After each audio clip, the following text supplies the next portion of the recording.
What is up, guys? This is going to be my review for Kengan Omega chapter 182. I hope you guys are doing good. You guys know the drill already. If you're not up to date with the latest chapter, what are you even doing here? Catch up and come back so we can go through this together. Let's do this. So for me, I really like this chapter, and to be honest, I really like this fight in general. And I'd even go as far as saying that it's probably one of my favourite fights in Kengan Omega in a long time. Not because of anything spectacular that happened, or because my favourite character won or something like that, but because of the way that Sanjovic has been writing it. It's very reminiscent of the way that he used to write the fights in Kengan Ashura, where you didn't really know who's going to win. And let me be clear on this one, because I think like everybody else, we kind of assumed that Ryuki was going to win this because of the Ryuki versus Koga thing, but we weren't really sure. And especially in the last chapter, it wasn't really clear what was going to happen, especially for the first half of that. And I love the way that Sanjovic does that, because you're really on your toes with these kind of fights. But let's get into this chapter. So at the end of the last chapter and the beginning of this chapter, I really thought that Kiryu had taught Ryuki how to use Fallen Demon, with the way that his body was moving, the smile in his face, especially when he said something along the lines of, "You're gonna have to kill me if you want to win." And I was just like, whoa. And the smile that he had in his face, I was like, that's very reminiscent of Ashura Kiryu. So I really thought that that's what was happening there. I could be wrong, or we could find out that it is what's happening, I don't know. But it doesn't seem to be the case. What I will say is I really do love the development of Ryuki as a character and in his fighting style as well. I'm not a crazy fan of his, but from a story point of view, I do like the way that it's going. And I like the way that he was kind of like a blank slate at the beginning. He was killing just because he was told to kill, and then Koga told him not to kill, so he didn't kill. And it seemed like he didn't really have any real conviction of his own.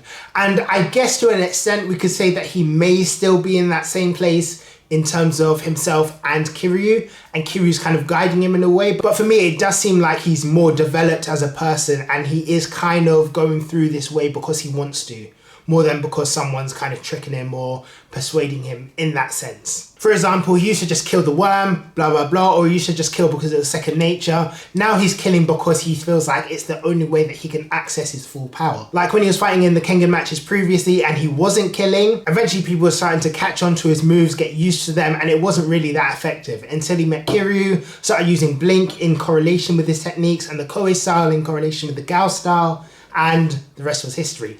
Much more effective fighting style, much more effective fighter. It's all good. And it feels like he's got a lot more conviction in his fighting style as well, and in his persona in general. But speaking of his fighting style, we got another flashback, and this time it was with him and Gao Makaku, which I was so excited for. I kind of wish I did a live reaction.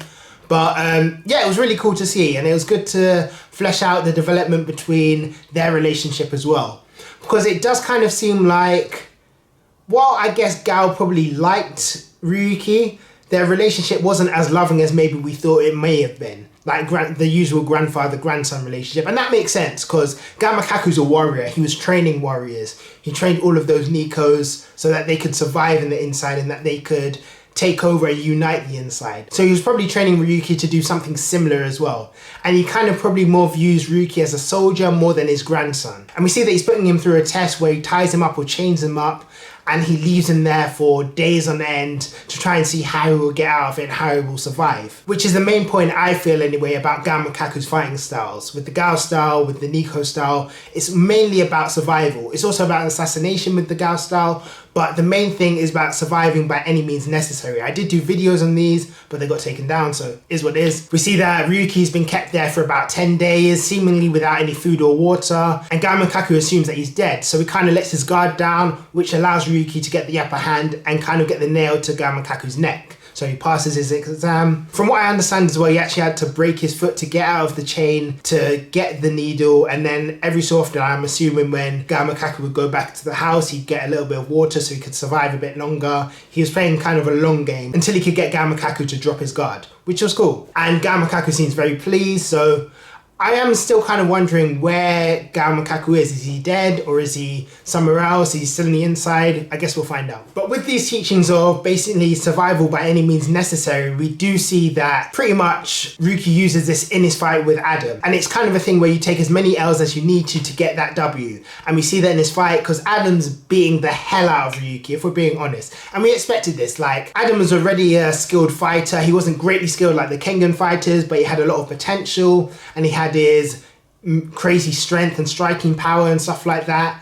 And then he got taught by Koreshi and Cosmo, way up to his fighting style great fighter. He was bound to beat the hell out of Ryuki. But to the point where Ryuki doesn't even have the energy to dodge anymore, and he kind of has to use that mental control thing, which I believe is kind of similar to the Nico Styles marionette technique. Maybe a little bit of a worse version, because marionette uses like redirection on itself to keep the body moving, whereas mental control, I think it's called, kind of allows you to move like last moment kind of thing, where you don't have the energy to dodge properly, but you're still kind of circumnavigating some of the moves to take a smaller portion of the damage than you would. But of course, then we see the fall of Adam, and I love the way that Ryuki did this, because he took out Adam's key techniques before he did the final blow. He pretended like he was going to fall down, grabbed Adam, did Rakshasa's palm on his back, which is Adam's bread and butter. That's where all of his punching power comes from his lats and his erector spinae.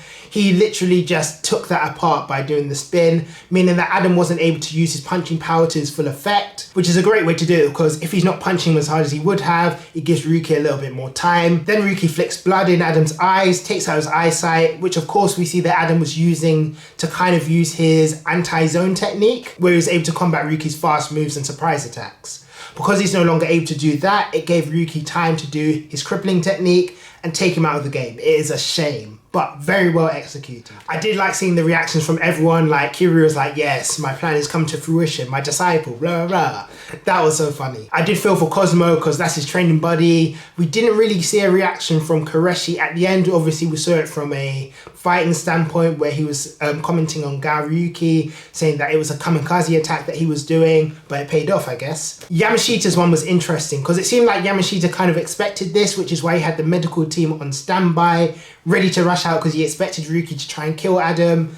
It's interesting to see what he'll do going forward. I'm assuming that he's going to try and take Ryuki out of the game, but then Koga's going to say, no, I need to fight him, blah, blah. I'm ready for this fight coming up as well. Obviously, Oma was like, this guy again. This guy's wearing my face and just doing a madness. And then Koga was furious. And it's going to be really interesting to see how their fight goes. Obviously, it's going to be the second semi-final, so we're going to have to wait a little bit, but I'm excited to see how this goes down. Because it's not only going to be a battle of fighting skills, but it's going to be a battle of morals and personalities as well. There's going to be a big clash, and it'll be interesting to see how that goes down. But yeah, obviously, the chapter ends with the setup for the semi-final, so we'll see how that goes.